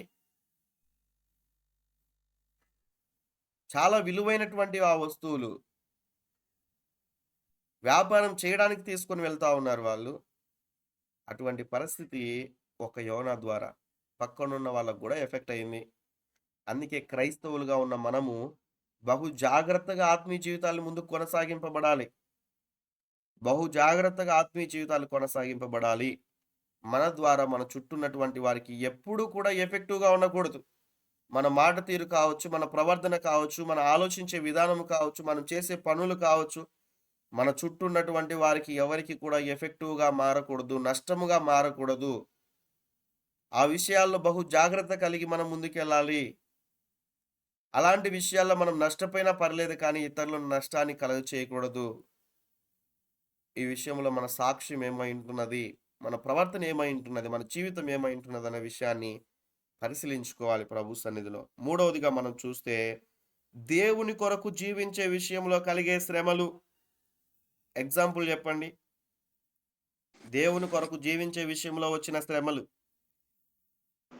దానియేలు గారు. దానియేలు. పౌలు గారు, ఎగ్జాంపుల్ రాసుకోవాలి మీరు. ఎవరైతే ఏ విషయాలైతే చెప్తా ఉన్నారో అవి రాసుకోవాలి. దానియేలు అని చెప్పారు, యోబు అని చెప్పారు, ఇంకా చెప్పండి. యోసేపు. Very good. యోసేపు కూడా దేవుని కొరకు జీవించే విషయంలో ఆయన శ్రమ పడ్డాడు. తప్పు చేయని విషయాల్లో కూడా జైలుకి వెళ్ళిపోయాడండి. జ్ఞాపకం చేసుకోవాలి. ప్రభు కొరకు ఎదుర్కొన్న శ్రమలు అవి. తద్వారా దేవుడు ఎంతగా హెచ్చించాడో మనకు తెలుసు. మీరు ఎవరెవరైతే ఏ పేర్లు అయితే చెప్పారో వాళ్ళని తుదకు వాళ్ళ జీవితం చూడండి ఒకసారి. మీరు చెప్పిన వారిలో, మీరు చెప్పినటువంటి విషయాల్లో దానియేలు ప్రభు కొరకు శ్రమ పడ్డాడు కదా. చివరికి రాజు ఏమయ్యాడు? శ్రమ పడినప్పటికీ కూడా, సింహాలు బోనులో వేసినప్పుడు కూడా వారి పర్యవస్థానం, చివరి స్థానం ఏమైందో తెలుసా? దేవుడు వారికి తోడై ఉన్నాడు. అది మాత్రమే కాదు, ఏ దానియేలు ఆరాధిస్తున్న దేవుడే నిజమైన దేవుడని అదే రాజు చేత చెప్పబడింది. రాజ్యం అంతట్లో కూడా రాజు ప్రకటించాడండి. దానియేలు గ్రంథం 6వ అధ్యాయం తర్వాత మీరు చదువుకునండి. 6-7 అధ్యాయాల్లో ఎంత అద్భుతంగా రాయబడి ఉంటుంది. ఒక దానియేలు ప్రభు కొరకు జీవించగలిగాడు. శ్రమలు వచ్చినప్పటికి కూడా జీవించగలిగాడు. ముమ్మారు ప్రార్థించడం మానలేదు, ప్రభు కొరకు జీవించగలిగాడు. తద్వారా ప్రభు కొరకు శ్రమ పడ్డానికైనా కూడా సరే శాసించాడు. ఎవరైతే ప్రార్థన చేస్తారో వాళ్ళకి సింహాల బోనులు వేయాలి అని. మనమైతే ఏం చేస్తాం? పోతే పోనీలే, ఓ 10 రోజులు ప్రార్థన చేసుకోకపోతే రాజు మనసు మారిపోద్దేమో, తర్వాత చూద్దాంలే అనుకుంటే రాబోయే ప్రభుత్వాలు బహు ఘోరమైన పరిస్థితుల్లో ఉంటున్నాయి. క్రైస్తవులు దేవుని మందిరాల్లో ఆరాధించడానికి వీల్లేదు, కుటుంబాల్లో కలిసి ఆరాధించడానికి వీల్లేదు, సమాజముగా కూడి ఆరాధించడానికి వీల్లేదు. గడిచిన వారంలో ఒక సేవకుడు ఫోన్ చేశారు. కొన్ని బైబిల్ సంబంధించినటువంటి సర్టిఫికేట్స్ గురించి మాట్లాడుతూ కామారెడ్డి ప్రాంతంలో పరిచర్య చేస్తా ఉన్నటువంటి వారు అడిగారు కొన్ని ప్రశ్నలు. మా ప్రాంతంలో సమాజంగా కూడి ప్రార్థించడానికి, సమాజంగా కూడి వాక్యం వినడానికి ఇక్కడ వీలు లేదు బ్రదర్. మా పరిస్థితి బహు ఘోరంగా ఉన్నది. మా కొరకు ప్రార్థన చేయండి. అక్కడున్న సంఘటనలు బహు ఘోరంగా ఉంటున్నాయి. కుటుంబాల్లో కలిసి ఆరాధించడానికి వీల్లేదు. ఆర్ఎస్ఎస్ వాళ్ళు ఇలా కొన్ని రకాలైనటువంటి విధాల్లో దాడి చేయడానికి సిద్ధంగా ఉన్నారు. ఇక మనకున్నటువంటి రాజ్యాంగం ప్రకారం, మనకున్న చట్టం ప్రకారం నేను కొన్ని విషయాలు వారితో మాట్లాడాను. అలాంటి విషయాల్లో ఎవరైనా వచ్చినట్లయితే మీరు ధైర్యంగా ఉండండి. ఇవన్నీ కూడా మనకు ఉంటున్నాయి. ఈ ప్రకారం మనము ఏ రకంగా అయినా కూడా ముందుకెళ్ళొచ్చు దేవుని ఆరాధించే విషయంలో అని తెలియజేశాను. ఎందుకు ఈ మాట తెలియజేస్తా ఉన్నానంటే, రానున్న దినాల్లో బహు ఘోరమైన పరిస్థితులు ఎదురవుతాయి. ఈరోజు చూడండి, మందిరం దగ్గరే కాలి నడకనంత ఉండే సమయం. పాటలు పాడేటప్పుడు వెళ్ళే కొంతమంది అయితే, వాక్యం మధ్యలో వెళ్ళేటువంటి వారు మరికొంతమంది అయితే, కానుకలు వేసేటువంటి వారు మరికొంతమంది అయితే, ముగింపు ప్రార్థనలు వెళ్ళేవారు కూడా మరికొంతమంది. ఆలోచన చేయాలి. ఈవెందో ఇప్పుడు ఆన్లైన్లో జరుగుతున్న ఈ వీటిలో అయినా కూడా కావచ్చు. వెళ్దాంలే వాక్యం మధ్యలో ఏమైద్ది. క్రైస్తవులకి క్రమశిక్షణ అనేటువంటిది చాలా ప్రాముఖ్యమైనటువంటిదండి. నిజముగా మీ పరిస్థితులు అనుకూలత లేకోకుండా ఉన్నట్లయితే పర్లేదు, కానీ అయినప్పుడు కూడా కాంప్రమైజ్ అవ్వకూడదు. కానీ ఖచ్చితంగా ప్రభువుకి ఇచ్చేటువంటి సమయంలో మీరు జాప్యం చేయకుండా ముందుకెళ్ళాలి. దేవుడు మనకు అప్పగించినటువంటి పరిచర్యలో మనం నమ్మకంగా ముందుకెళ్ళాలి. జ్ఞాపకం చేసుకోవాలి. అందుకే మీకు ఎగ్జాంపుల్గా మీకు చెప్పాను. ఏ రోజైనా కూడా గూగుల్ మీట్ 6 గంటలకు ప్రారంభింపబడిందా? 6 గంటలకు ప్రారంభింపబడిందా? No brother. చెప్పాలి. ఏ రోజైనా నేను ప్రయాణంలో లేదండి, ఉన్నా, 5ంటికే స్టార్ట్ అయిపోయింది. వ్యాపారం ఎక్కడైనా కూడా మరి ఉద్యోగ రీత్యాగా నేను వెళ్తున్నా, లేకుంటే ఎక్కడైనా కూడా నేను ట్రైన్లో జర్నీ చేస్తున్నా, బస్సులో జర్నీ చేస్తున్నా, ఏదో పలానా ఊరికి వెళ్ళినా, సిగ్నల్ లేని ప్రాంతాలకు వెళ్ళినా, ఏ రోజైనా ఒక్క రోజైనా. ఎందుకు ఈ మాట చెప్తున్నానంటే, ప్రభు సన్నిధిలో క్రమం అనేది చాలా ప్రాముఖ్యమైనటువంటిదండి. స్కూల్కి కొంతమంది వస్తారు ఇష్టం వచ్చినప్పుడు. జ్ఞాపకం చేసుకో, అది క్రమశిక్షణ అన్నారు. ఎప్పుడో ఒకసారి లేట్ అయితే పర్లేదు, కానీ ప్రతిరోజు కూడా లేటుగా ఉన్నట్లయితే టీచర్స్కు ఏ అభిప్రాయం ఉంటుంది వారి మీద? ఆలోచన చేయాలి. ఈ రోజుకి గూగుల్ మీట్ పరిచయం ప్రారంభించి, లేకుంటే ఆన్లైన్ సర్వీస్ ప్రారంభించి 1670 రోజులైందండి. 1670 రోజులు డివైడెడ్ బై 365 డేస్ వేయండి. ఎన్ని రోజులైందో, ఎన్ని సంవత్సరాలైందో. ఒక్కరోజు కూడా గ్యాప్ లేదు కదా. ఎవరు వచ్చినా ఎవరు రాకపోయినా దేవుడు నాకు ఇచ్చిన దర్శనమును బట్టి, యేసుక్రీస్తు ప్రభులు వారు ఒక్కరికి సువార్త చెప్పాడండి. ఒక్కరు వచ్చిన వాక్యాన్ని ప్రకటింపజేశాను. ఎంతమంది వచ్చినా కూడా యేసుక్రీస్తు ప్రభులు వారు చేసిన పరిచర్య, దేవుడు నాకు నేర్పించిన పరిచర్య ఒక్కడే కదా. ఏం చెప్తావులే, ఈ వారం ప్రార్థన చేసుకొని ముగించుదామని అన్న ఆలోచన ఎప్పుడూ రానిలేదు. ఇద్దరే కదా, 10 మందే కదా, ఏం చెప్తారులే అన్నట్లుగా యేసు ప్రభు ఒక్కరికి సువార్త చెప్పాడు. సమరయ స్త్రీకి ఆమె ఒక్కటి చాలు, ఊరందరినీ ప్రభు దగ్గర తీసుకొని వచ్చింది. ఈరోజు ఆ సమరయ స్త్రీ పరిస్థితుల కన్నా మనమంతా ఎలా ఉంటున్నాం? అయినప్పుడు కూడా 10 మందిని కూడా ప్రభు సన్నిధికి నడిపింపలేని పరిస్థితి. ఈ విషయంలో మనం జ్ఞాపకం చేసుకోవాలి. ఎలా ఉంటున్నాయి మన ఆత్మీయ జీవితాలు? అందుకే యేసు ప్రభు అంటారు, కేవలం మీరు వినేవారుగా ఉండకూడదు. మీరేం వినుచున్నారో జాగ్రత్తగా చూసుకోనండి. వింటున్న విషయాలను ఇంప్లిమెంట్ చేయాలి. క్రైస్తవులకున్న అలవాటు ఏంటంటే చక్కగా వింటారండి, 100% వింటారు. దాన్ని అనువదించుకునేటువంటి విషయంలోనికి వచ్చే లోపల 50-50 అవుతుంది. ఇష్టం వస్తే అవి కూడా, అనుకూలత ఉంటే అవి కూడా. అలా ఉండకూడదు అన్న విషయాన్ని మీకు తెలియచేస్తా ఉన్నాను. దేవుని కొరకు జీవించినటువంటి ఆ శ్రమలలో వచ్చినటువంటి ఒక దానియేలును మనం చూసినప్పుడు, ప్రభు కొరకు జీవించినప్పుడు పర్యవస్థానం, రాజ్యమంతా కూడా జీవము కలిగినటువంటి దేవుడు, సర్వశక్తి కలిగినటువంటి దేవుడు, దానియేలు ఆరాధిస్తున్న దేవుడే అన్నట్లుగా రాజు రాజ్యమంతా కూడా ప్రకటింపలేదా? ఆలోచన చేయాలి. ఇలా మనం చూస్తే మరొకరు పేరు చెప్పారు. ఎవరు చెప్పారు మరొకరు పేరు? తెలియచేయండి త్వరగా. యోబు, షడ్రక్, మెషక్, అబేద్నెగోలు. యోబు కావచ్చు, షడ్రక్, మేషక్, అబేద్నెగోలు వారి జీవిత పర్యవస్థానం చూడండి. ప్రభు కొరకు జీవించే విషయంలో యోబు నోటి మాటతో కూడా పాపం చేయలేదంట. లాస్ట్ వీక్లో వేరే మీట్లో వాక్యం చెప్పాను. యోబు ఎందుకు దేవుడు అంగీకరించాడు, 7 విషయాలు చెప్పాను. ఎందుకు యోబును అంగీకరించాడు? ఎన్ని శ్రమలు వచ్చినా కూడా ప్రభు కొరకు ప్రార్థించగలిగాడు, ప్రభుని ఆరాధించాడు, కుటుంబానికి ఒక మంచి భర్తగా ఉన్నాడు ఆయన, మంచి తండ్రిగా ఉన్నాడు, మంచి స్నేహితుడుగా ఉన్నాడు. స్నేహితుల విషయంలో ఇలా 7 విషయాలు నేను తెలియజేశాను. అయితే యోబు నోటి మాటతో కూడా పాపం చేయలేదంట. ఈరోజు జ్ఞాపకం చేసుకోవాలి. సొంత భార్య వచ్చి అంటుంది, ఇంకా నువ్వు వదిలిపెట్టవా దేవుణ్ణి? ఇదిగో నీ దేవుణ్ణి దూషించి మరణం గమ్ము, చచ్చిపోను, ఎందుకు ఈ జీవితం నీది అన్నట్లుగా భార్య వచ్చి దూషిస్తున్నప్పటికి కూడా ఎంత సమాధానం ఇస్తాడు, ఎంత మంచిగా సమాధానం ఇస్తాడు. దేవుని ద్వారా మనము మేలే కాదు కీడు కూడా అనుభవించవలసి ఉంటున్నది అన్నట్టుగా తెలియచేసి ఎంతగా ప్రభు కొరకు జీవించాడు. చివరికి వచ్చే లోపల చివరి అధ్యాయంలో మనం చూస్తే యోబు రెండంతలుగా ఆశీర్వదింపబడ్డాడు. తన జీవితంలో ఏదైతే కోల్పోయాడో దేవుడు అంతకు రెట్టింపు దేవుడు ఇవ్వలేదా? ప్రభు కొరకు నమ్మకంగా జీవించినప్పుడు. ఈరోజు చాలామంది ఇలా పర్ఫెక్ట్గా ఉంటే కష్టం బ్రదర్. లంచాలు ఇస్తేనే పని జరుగుతుంది, లంచాలు తీసుకుంటేనే జీవనం కొనసాగబడుతుంది. ఎందుకు? పర్ఫెక్ట్గా ఉంటే దేవుడు పోషించలేదా? ఉన్న సంఘాలని పోషించలేదా? ఉన్న మన పితరులను పోషించలేదా? ఎగ్జాంపుల్గా మనం జ్ఞాపకం చేసుకోవాలి. మనం సమాజం ఎటు వెళ్తే అట్లా వెళ్ళాలి బ్రదర్ అని చెప్తున్న వారు లేరంటారా? జ్ఞాపకం చేసుకోవాలి ప్రభు సన్నిధిలో. ఇంకా ఎగ్జాంపుల్గా చెప్పండి త్వరగా. దేవుని కొరకు జీవించే విషయంలో కలిగిన శ్రమలు, వచ్చిన శ్రమలు ఎగ్జాంపుల్గా త్వరగా చెప్పాలి. చాలా మంది ఉన్నారు బైబిల్లో. యేసుక్రీస్తు ప్రభులు శిష్యులందరూ శ్రమలు అనుభవించారు, ఒక ఇస్కరియోతు యూదా తప్ప హ్మ్. తప్పిపోయినాడు.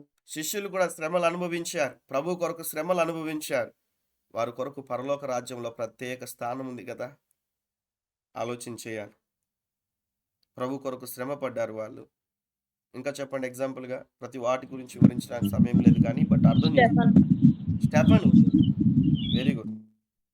ఎంతగా హింసింపబడ్డాడు ఆయన, రాళ్ళ చేత కొట్టబడ్డాడు కదా. తద్వారా ఏమైందో తెలుసా? ఏ పౌలు గారైతే స్టెఫెనుని ఆ యొక్క రాళ్లతో కొట్టేటువంటి సమయంలో అక్కడ ఉన్నాడో అదే పౌలు గారి ద్వారా ఆ కుటుంబానికి రక్షణ కలిగింది.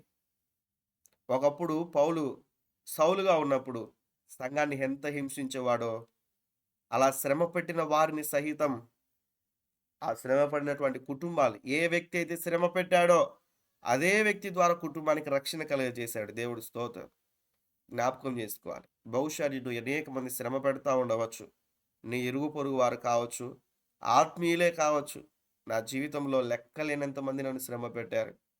ఆత్మీయంగా ఎదగనీయకోకుండా, ఆత్మీయతలో ముందుకెళ్తుంటే కొంతమంది స్వార్థం కోసం, కొంతమంది స్వలాభం కోసం ఎన్నో శ్రమలు, ఒకటి కాదు రెండు కాదు, చెప్పడానికి కూడా శక్యము కాని రీతిగా నా ఆత్మీయ జీవితంలో ఎంతో మంది నన్ను శ్రమ పెట్టారు.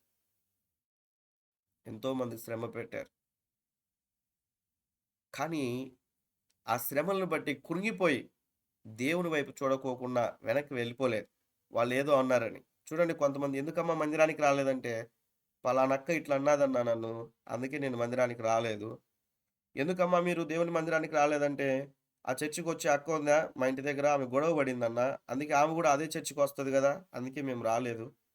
చూడండి ఎటువంటి సమాధానాలు ఉంటున్నాయో. దానికి దేవుడు కారణమా? సేవకుడు కారణమా? సేవకుడు ఏదైనా గట్టిగా ఏదైనా ఒకటి గద్దిస్తే, ఒక మాట అంటే కన్నా మందిరాన్ని మానేసేటువంటి విశ్వాసం లేరంటారా? వాక్యం చెప్తుంది గద్దించాలి, వారిని సరైన బోధలో నడిపించాలి. ఈరోజు కఠినంగా వాక్యం చెప్తే విశ్వాసులకి వినడానికి ఇష్టపడట్లేరండి. ఎటువైపు విశ్వాసం కొనసాగబడుతుంది, విశ్వాస జీవితం ఎటువైపు కొనసాగబడుతుంది అన్న విషయాన్ని ఆలోచన చేయాలి.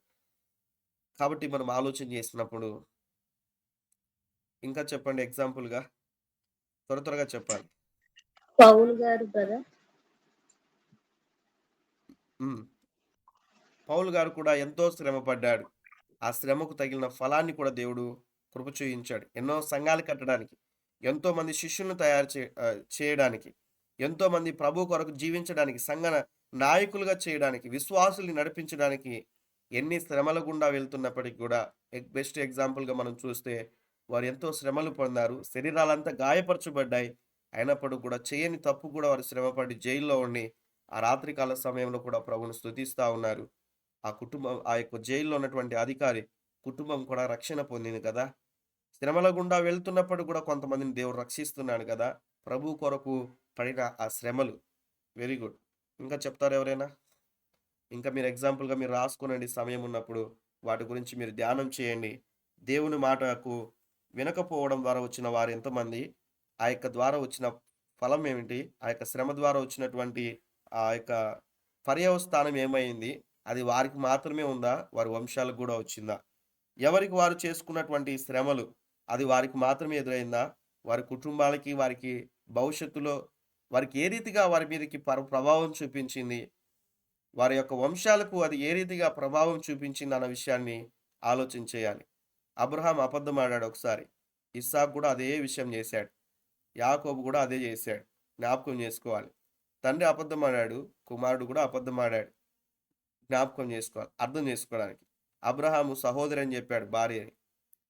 ఇస్సాకు కూడా అలానే అయింది. యాకోబు కూడా కొన్ని విషయాలు అలానే చేశాడు. అంటే అది పర్యంగా వస్తా ఉన్నదన్న విషయాన్ని జ్ఞాపకం చేసుకోవాలి. కయ్యను ఏం చేశాడు చెప్పండి త్వరగా? కయ్యను ఏం చేశాడు? తన తమ్ముడిని చంపాడు. సహోదరుని ఏం చేశాడు? చంపేశాడు. తన వంశంలోనికి వచ్చే ఒక్కొక్కరి జీవితాల్లో చూస్తే ఆ వంశంలో ఉన్న ప్రతి ఒక్కడు కూడా చంపేశాడండి. ఆయనకున్నటువంటి టైం లైన్ చూసినప్పుడు, అక్కడ ఉన్నటువంటి ఆ సంభవాల్ని చూసినప్పుడు ఎంతో బాధను అనుభవిస్తుంది.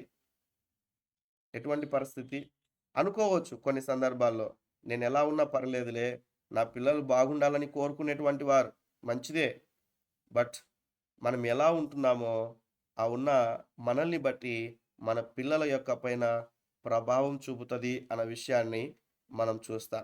క్రొత్త నిబంధనలో కూడా మనం చూస్తే హిస్టారికల్గా మనము అర్థం చేసుకున్నప్పుడు కొన్ని విషయాలు మనం గమనిస్తే, మొదటి హేరోదు ఉన్నాడు బైబిల్లో. చాలామంది హేరోదులు ఉన్నారు. మొదటి హేరోదు విషయంలో ఎగ్జాంపుల్గా అర్థం చేసుకోవడానికి, నా టాపిక్లో ఇది పార్ట్ కాదు, అతనికి మనం అర్థం చేసుకున్నప్పుడు 5 మంది భార్యలండి. ఇదంతా కూడా ఎక్కడి నుంచి వచ్చిందంటే ప్రారంభంలో ఉన్నటువంటి ఒక్కరి ద్వారా వచ్చింది. 2 భార్యలు కలిగినటువంటి వ్యక్తి ద్వారా. అది దేవునికి విరుద్ధమైనటువంటి కార్యం. అది తనకు తానుగా చేస్తున్నటువంటి క్రియ. ఈరోజు బహుమంది భార్యలు కలిగినటువంటి వారు లేరా సమాజంలో? ఆలోచన చేయాలి. ఒక్కరు ఉన్నారు. ప్రారంభింపబడినటువంటి స్థితి అది ఎంతవరకు ప్రభావం చూపిందో ఆలోచన చేయండి. నేను చెప్తున్నాను, హిస్టారికల్గా నేను కొన్ని విషయాలు చదివి రీసెర్చ్ చేసినటువంటి విషయాల్లో నుంచి ఏంటంటే, మనము జీవిస్తున్నటువంటి ఈ యొక్క విధానమును బట్టి, ఇక్కడున్న మీ పేర్లన్నీ చెప్పడానికి నాకు సమయం లేదు. ఇక్కడున్న ప్రతి ఒక్కరి పేర్లు మిమ్మల్ని మీరుగా అనుకోనండి. మీరు ఇప్పుడు జీవించేటువంటి ఈ యొక్క జీవితము, ఈ యొక్క ఆత్మీయ జీవితం అనేటువంటిది నెక్స్ట్ మీ పిల్లల పైన మాత్రమే ప్రభావితం చూపించదు. మీరిచ్చేటువంటి వాళ్ళకి ఆ యొక్క మంచి క్రియలు, మంచి ఆత్మీయ జీవితం అనేటువంటిది దాదాపుగా 600 సంవత్సరాలు వారిపైన, వారి భవిష్యత్తు పైన ప్రభావం చూపుతుంది. 600 సంవత్సరాలు వారిపైన ప్రభావితం చూపిస్తాయి. ఎందుకో తెలుసా? మొదటి అంతిపతుడు అన్నటువంటి యొక్క వ్యక్తిని మనం చూస్తాం బైబిల్లో. తర్వాత హేరోదును మనం చూస్తాం. ఆయన కలిగినటువంటి 5 మంది భార్యల్లో మనం చూస్తే, మనం అగ్రిప్పను మనం చూస్తాం. హేరోదియా అనే విషయాన్ని మనం చూస్తే, ఈ యొక్క హేరోదుకున్నటువంటి భార్యలో రెండవ భార్య పేరు ఏం పేరంటే మరియంనే. బైబిల్లో ఇవన్నీ కూడా ఉండవు. మరియంనే అనేటువంటి పేరు. ఆమె యొక్క కుటుంబంలో నుంచి వచ్చినటువంటి వారిలోనే హేరోదియా యోహాను యొక్క తలను ఆశించినటువంటి ఆ పరిస్థితిని మనం చూస్తాం. చూడండి, ఒక హేరోదు ఆయనకున్నటువంటి విధానమును బట్టి ఎంతో భ్రష్టుడిగా జీవించాడు. తన భవిష్యత్తులో ఉన్నటువంటి పిల్లలు, మనవళ్ళు కూడా అలానే జీవిస్తూ వచ్చారు. అర్థం చేసుకోవడానికి. అలానే లేఖన భాగంలో నుంచి మనము పాత నిబంధనలో కూడా మనం చూసినప్పుడు, ఈ యొక్క కయీను వంశంలో నుంచి ఆయనకున్నటువంటి వారిని చూస్తే, తర్వాత వచ్చినటువంటి మనవళ్ళు వాళ్ళందరూ కూడా అలానే ఒకరినొకరు చంపుకోవడం, ఒకరికొకరు చంపుకోవడం, అలా మరణాన్ని రుచి చూడడం, ఆ మరణాన్ని చవి చూడడం, ఇటువంటి పరిస్థితులు వారి భవిష్యత్తులో ఎదురైనాయి. ఇలాంటి పరిస్థితులు. కాబట్టి ప్రియమైన దేవుని బిడ్డలారా, మనం అందుకే ఆత్మీయ జీవితంలో ఏదోలే మనము మందిరానికి వెళ్దాం, వద్దాం, కొన్ని రోజులు బ్రతుకుదాం ప్రభు కొరకు అన్నట్లుగా కాకుండా, మన భవిష్యత్తులో 600 సంవత్సరాలు మనం ఇప్పుడు జీవించేటువంటి జీవితం ప్రభావితం చూపిస్తుంది. కేవలం ఇప్పుడున్న మీ పిల్లల పైన మాత్రమే కాదు. మీరు మంచిగా జీవించినట్లయితే, పరిశుద్ధంగా జీవించినట్లయితే, ప్రభు కొరకు విధేయత చూపించినట్లయితే అది మీ యొక్క తరాలకి ఆశీర్వాదకరంగా ఉంటదండి. జ్ఞాపకం చేసుకోవాలి. అబ్రహాము వంశంలో మనం చూస్తే పితరులందరూ కూడా విగ్రహారాధికులే. అబ్రహామును దేవుడు మార్చుకున్నాడు. ఈ రోజుడికి కూడా అన్యజనులందరూ కూడా ప్రభు కొరకు జీవిస్తా ఉన్నారు. ఎన్ని సంవత్సరాలైంది? జ్ఞాపకం చేసుకోవాలి. ఇద్దరు భార్యలు కలిగినటువంటి ఒక వ్యక్తిని మనం చూస్తాం బైబిల్‌లో. ఇప్పటి వరకు అది సంభవించలేదా? అందుకే ఏ ఏదైనా కూడా వంశం అనేటువంటిది ప్రారంభం కొరకు దేవుడు ఈ దినాన మీకు వాక్యాన్ని నేర్పిస్తా ఉన్నాడు. ఈ వాక్యంలో ఉన్నటువంటి సత్యాలు మీరు నేర్చుకొని ప్రభు కొరకు జీవించగలిగినట్లయితే దేవుడు గొప్ప కార్యములు జరిగిస్తాడన్న విషయాన్ని మీకు తెలియచేస్తా ఉన్నాను. మీరు స్క్రీన్‌లో చూసినట్లయితే ఇక్కడ ఉన్నటువంటి 3 విషయాల్ని మీరు ఆలోచన చేయండి. ప్రస్తుత దినాల్లో దేవుని మాట విధేయత చూపించుకోకుండా శ్రమలొస్తా ఉన్నాయా? ఎవరికి వారు చేసుకున్నటువంటి శ్రమలు ఉంటున్నాయా? దేవుని కొరకు జీవించే విషయంలో శ్రమలొస్తా ఉన్నాయా? అన్న విషయాన్ని ఆలోచన చేయాలి. శ్రమలొస్తాయి. మందిరానికి వచ్చిన ప్రతి ఒక్కరికి జ్వరం వస్తదండి. అలానే జ్వరం వచ్చిందని ప్రభువుకు దూరంగా ఉండావు నువ్వు, అందుకే జ్వరం వచ్చింది అనుకోవడానికి వీల్లేదు. రోగం వచ్చింది, శ్రమలొచ్చినాయి, బాధలొచ్చినాయి, అప్పులయ్యాయి, లేకుంటే ఇంకొకటి యాక్సిడెంట్ అయింది. ఇన్ని పరిస్థితులు దేవునికి దూరంగా ఉన్నాయి, అందుకే వచ్చింది అనుకోవడానికి వీల్లేదు. ఆలోచన చేయాలి. నీ తప్పిదమా అది? లేకుంటే విధేయత చూపించుకోకుండా సిగ్నల్ లైట్‌కి విధేయత చూపించుకోకుండా రాంగ్ రూట్‌లో వెళ్ళిపోయావా? ఆలోచన చేయాలి. నువ్వు పర్ఫెక్ట్‌గా వెళ్తున్నప్పటికి కూడా శ్రమలొచ్చాయా? ఎందుకొచ్చాయి శ్రమలని అనలైజ్ చేసుకోవాలి మీ లైఫ్‌లో వ్యక్తిగతంగా. ఎగ్జాంపుల్‌గా ఇక్కడ బైబిల్‌లో మనం చూస్తే గంధపు చెక్క అదే విధంగా ఉంటే వాసన రాదు. గానీ దాన్ని చెక్కినప్పుడు, అరగదీసినప్పుడు మాత్రమే వాసననిస్తది. అవునంటారా? కాదంటారా? చూడండి, ఎక్కడైతే చెట్లు ఉంటాయో అక్కడ అంత వాసన రాదు. ఎప్పుడైతే ఆ యొక్క చెట్లు ఎప్పుడైతే నరకబడతాయో అది స్మెల్ అనేటువంటిది పరిమళిస్తదంట. అంటే స్ప్రెడ్ అయిపోతదంట. చూడండి, కొంతమంది అందరని కాదు, మనం ఎక్కువగా ముస్లిమ్స్‌లో మనం కొంతమందిని మనం చూస్తాం. ఆ సెంటు కొట్టుకొని అలా వస్తున్నట్లయితే అదంతా కూడా వాడు వెళ్ళిపోయిన 10 నిమిషాల వరకు కూడా అలానే ఉంటది. అతను వెళ్ళిపోయిన 10 నిమిషాల వరకు కూడా అలానే ఉంటది ఆ స్మెల్ అంతా గూడా. అలానే మనం ఆలోచన చేసినప్పుడు ఒక క్రైస్తవుడుగా మందిరానికి వెళ్తున్నాం, ఇంటికొస్తున్నాం. దేవుని యొక్క వాక్యాన్ని వింటున్నాం, ఇంటికొస్తున్నాం. దేవుని యొక్క వాక్యాన్ని వింటున్నాం, బైబిల్ మూసిపెడతా ఉన్నాం. దేవుని యొక్క వాక్యాన్ని వింటున్నాం, రాసుకుంటున్నాం, మూసిపెడుతున్నాం. అలానే ఉన్నట్లయితే మన జీవితాలు ఈ మొదటి లైన్ ప్రకారం ఉంటది. గంధపు చెక్క అదే విధంగా ఉంటే వాసన రాదు. నీ విశ్వాసంలో ముందుకెళ్ళలేవు. నీ యొక్క సాక్ష్యం అనేటువంటిది ఇతరులకు వెళ్ళదు. ఎందుకు? వెళ్ళి వస్తా ఉంటే ఏ రీతిగా ఉంటది వాసన? వెళ్ళి వస్తా ఉంటే ఏ రీతిగా ఉంటది వారికి ఉపయోగము? ఆలోచన చేయాలి. గానీ దాన్ని చెక్కినప్పుడు, అరగదీసినప్పుడు మాత్రమే వాసనొస్తది. నువ్వు ఎప్పుడైతే ప్రభు కొరకు శ్రమ పడడానికి, ఎప్పుడైతే ఈ యొక్క వాక్యంలో నీ హృదయంలో దేవుడుంచినటువంటి ఆ భారాన్ని ఇతరులకు పంచుకుంటావో, దేవుడు ఆ యొక్కున్నటువంటి పరిమళ వాసనగా దేవుడు మనల్ని ఉంచి ఉన్నాడని మరొక వచనంలో రాయబడింది. జ్ఞాపకం చేసి పాట కూడా పాడుకుంటాం.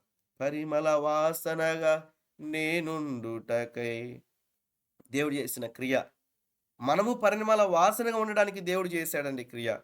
ఆ క్రియను బట్టి మనం ఉండాలి ప్రభు సన్నిధిలో అన్న విషయాన్ని మనం చూస్తాం. అందుకే కొరింథీయులకు రాసిన 2వ పత్రిక 4వ అధ్యాయం 8వ వచనంలో మనం చూస్తే, ఎటు పోయినను శ్రమపడుచున్నాను, ఇరికింపబడిన వారము కాము అన్న విషయాన్ని మనం చూస్తాం. నిజమే, క్రైస్తవునికి అందరికన్నా ఎక్కువ శ్రమలొస్తాయి. అయినప్పటికీ కూడా ఎటు వెళ్ళినా కూడా శ్రమలే. అబద్ధం ఆడాల్సిన పరిస్థితి వస్తది, శ్రమ పడతాం. మోసం చేయలేని పరిస్థితి వస్తది, శ్రమ పడతాం. మనము పర్ఫెక్ట్‌గా జీవించే విషయంలో ఎన్నో శ్రమలు సంభవిస్తాయి. అయినప్పటికి కూడా దేవుడు వాటిలో మనం విరికింపడంట. జ్ఞాపకం చేసుకోవాలి. విరికింపనివ్వడు. అపాయములున్నను కేవలము ఉపాయం లేని వారము కాము. ఎందుకంటే దేవుడు జ్ఞానం ఇచ్చాడు. దేవుడు జ్ఞానం ఇచ్చాడన్న విషయాన్ని మనం అర్థం చేసుకోవాలి. మరికొన్ని విషయాలు మనం చూస్తే నేను ముగిస్తున్నాను. తెస్సలోనికి రాసినటువంటి మొదటి పత్రిక 3వ అధ్యాయం 2వ వచనాన్ని చదవండి. ఈ వచనాన్ని చదివి మనం ముగించుకుందాం.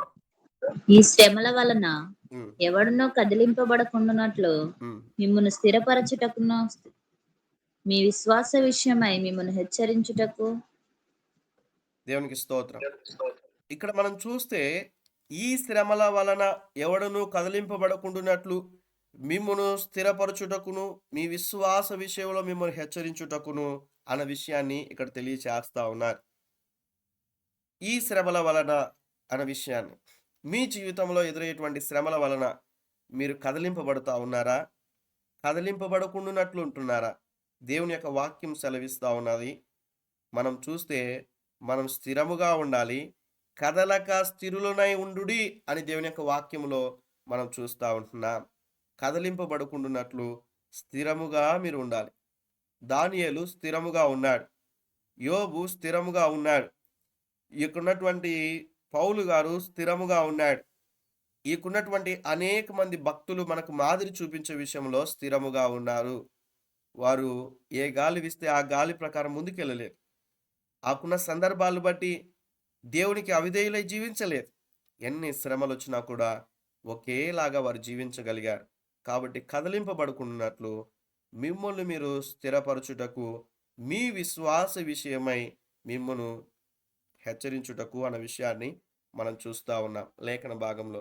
కాబట్టి ఎన్ని శ్రమలు వచ్చినప్పటికీ కూడా ప్రభు సన్నిధిలో మనము ముందుకు వెళ్ళేటువంటి వారముగా ఉండాలన్న విషయాన్ని మీకు తెలియచేస్తా ఉన్నాను. ఈ దినాన దేవుడు మనతో మాట్లాడిన విషయాలను బట్టి నాకు దేవుడు అనుకూలత ఇచ్చినప్పుడు మరికొన్ని విషయాలు, ఈ శ్రమలలో మనం ముందుకు ఎలా వెళ్ళాలి, అసలు శ్రమలలో మనం ఎలా సంతోషించాలి, వారికి ఎలా సాధ్యమైనది వాళ్ళు సంతోషించడానికి. మనం అటువంటి రీతిగా శ్రమలు వస్తూ ఉన్నాయి కదా, కానీ మనం ఎందుకు బాధపడుతున్నాం, ఎందుకు దుఃఖపడుతున్నాం, తద్వారా వచ్చేటువంటి ఆశీర్వాదముల కొరకు ఎందుకు ఎదురు చూడలేకపోతా ఉన్నా, ఎందుకు నిరీక్షణ ఉండట్లేదు, శ్రమ రాగానే కృంగుదల ఎందుకు వస్తూ ఉంది అన్న విషయాలు మనము దేవుడు అనుకూలించినప్పుడు, దేవుని రాకడ ఆలస్యమైనట్లయితే మరికొన్ని విషయాలు మీకు తెలియజేస్తాను. ఈ వచనాన్ని రాసుకొని అక్కడ వదిలిపెట్టుకోనండి. నెక్స్ట్ మనము ఈ యొక్క క్లాస్లో లేకుంటే ఈ యొక్క సబ్జెక్ట్లో మనం నేర్చుకుంటూ మనము ముందుకెళ్దాం. ఈ దినాన మీరు ఆలోచన చేయాలి. ప్రభు సన్నిధిలో మనం కొన్ని దినాల నుంచి కొన్ని టాపిక్స్ కూడా మనం నేర్చుకుంటున్నాం. నీ ద్వారా ఎవ్వరు కూడా శ్రమ పడకూడదని, ఎవరికి కూడా హానికరంగా ఉండకూడదని, ఎవరికి కూడా బాధ కలిగించకూడదని, ఎవరూ కూడా నీ ద్వారా బాధను అనుభవింపకూడదని కూడా మనము ప్రతి శనివారము కొన్ని విషయాలు నేర్చుకుంటున్నాం. ఈరోజు ఈ శ్రమ ఎటువంటి పరిస్థితుల్లో వస్తూ ఉంటున్నది నీకు ఆలోచన చేయి. బహుశా ఒకవేళ నీ తప్పిదాలను బట్టి శ్రమలు వస్తున్నాయేమో ప్రభు సన్నిధిలో ప్రార్థన చేయి. అయ్యా నన్ను క్షమించండి, నేను చేసుకున్నటువంటి ఈ నిర్ణయాలు, నేను తీసుకున్నటువంటి ఈ నిర్ణయాలను బట్టే నాకు ఈ శ్రమ సంభవించిందయ్యా, నేను ఒప్పుకుంటున్నాను, నీవే ఇచ్చావనుకున్నానయ్యా ఈ శ్రమ, కానీ నీ ద్వారా అయిందని కాదు, కానీ ఇప్పుడు నా ద్వారా అయిందని నాకు తెలిసింది ప్రభు అని ప్రభు సన్నిధిలో మిమ్మల్ని మీరు పశ్చాత్తాపపడండి. దేవుడు ఆ యొక్క ఉన్నటువంటి విషయాలను కనికరించి దేవుడు మిమ్మల్ని కృపచేత నింపి దేవుడు అన్ని విషయాల్లో జ్ఞాపకం చేసుకుంటాడు. దేవుని మాట విధేయత చూపకపోవడం ద్వారా ఒకవేళ శ్రమలలో ఉంటున్నావేమో, ఒకవేళ దేవుని కొరకు శ్రమ పడుతూ ఉన్నావేమో, ఏ విషయాలను బట్టి నీకు శ్రమ వస్తూ ఉంది. ఇక్కడ ఉన్న వారిలో నాకు శ్రమలు లేవని చెప్పడానికి ఎవ్వరు కూడా వీళ్ళే. ప్రతి ఒక్కరికి కూడా శ్రమలు ఉంటాయి, ఏదో ఒక శ్రమ ఉంటుంది, ఏదో ఒక సమస్యలు ఉంటాయి. వాక్యం చెబుతున్నటువంటి మాట, నీతిమంతునికి కలుగు ఆపదలు అనేకములు, దేవుడు వాటన్నింటి నుంచి తప్పిస్తాడు. దేవుని దగ్గరికి వెళ్ళి, ప్రభువా ఈ శ్రమలు ఎందుకు వస్తూ ఉన్నాయి, నిజముగా నీ మాటకు విధేయత చూపించుకోకుంటే వస్తూ ఉన్నాయా, లేకుంటే నాకు నేనుగా ఈ శ్రమలు తెచ్చుకుంటున్నానా, లేకుంటే మీ మహిమార్థమై వస్తూ ఉన్నాయా, తెలియచేయు ప్రభువా, నన్ను దర్శించు, నాతో మాట్లాడు ప్రభువా అని ప్రభు సన్నిధిలో మనం ప్రార్థన చేసినప్పుడు దేవుడు సమస్తాన్ని కూడా బయలుపరిచి, సమస్తాన్ని కూడా దేవుడు మన ఆలోచన కలిగచేసి, సమస్తములో కూడా పరిపూర్ణమైనటువంటి విశ్వాసము కలిగి ప్రభు కొరకు జీవించడానికి ప్రభు సహాయం చేస్తాడు. విత్తబడిన ఈ మాటలు నీ జీవితాల్లో, మనందరి జీవితాల్లో ఫలభరితంగా దేవుడు మార్చి ప్రభు సన్నిధిలో దేవుని కొరకు శ్రమపడుటకైనా మనం సిద్ధపడి దేవుని కొరకు జీవించినప్పుడు అమూల్యమైనటువంటి విశ్వాసంగా మార్చబడి పరలోకంలో మనకి ప్రాధాన్యత ఉంటుంది. దేవుడు మన కొరకు సిద్ధపరిచినటువంటి బహుమానాలు పొందుకుంటామని ఈ ఉదయకాల సమయంలో దేవుడు మనతో మాట్లాడుతూ వచ్చాడు. దేవుడి మాటలు మన వినికిడిలో దీవించి ఆశీర్వదించునుగాక. ఆమేన్. విత్తబడిన దేవుని యొక్క లేఖన భాగంలో నుంచి స్త్రీలలో నుంచి ఒకరు, పురుషుల్లో నుంచి ఒకరు ప్రార్థన చేయండి. మొదట స్త్రీలు చేయండి, తదుపరి పురుషులు చేయండి.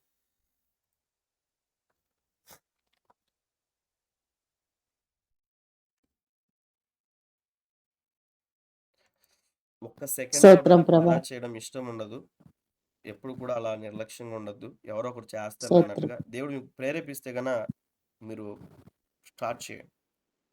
స్తోత్రం ప్రభా. పరిశుద్ధాయసయ్య నా తండ్రి, నా రాజా, నా రక్షకుడానికి స్తోత్రములు నాయన. అవును తండ్రి, మీ మాట వినకనే మేము ఎన్నో శ్రమలు తెచ్చుకుంటున్నాం నాయన. మీకు లోబడకనే మేము ఎన్నో కష్టాలు పాలైపోతున్నాం ప్రభా. అవును తండ్రి, ఈ చక్కటి వాక్యాలు నా తండ్రి మా హృదయాలు ఫలించుటకు నీ కృపణ దయచేయండి అయ్యా.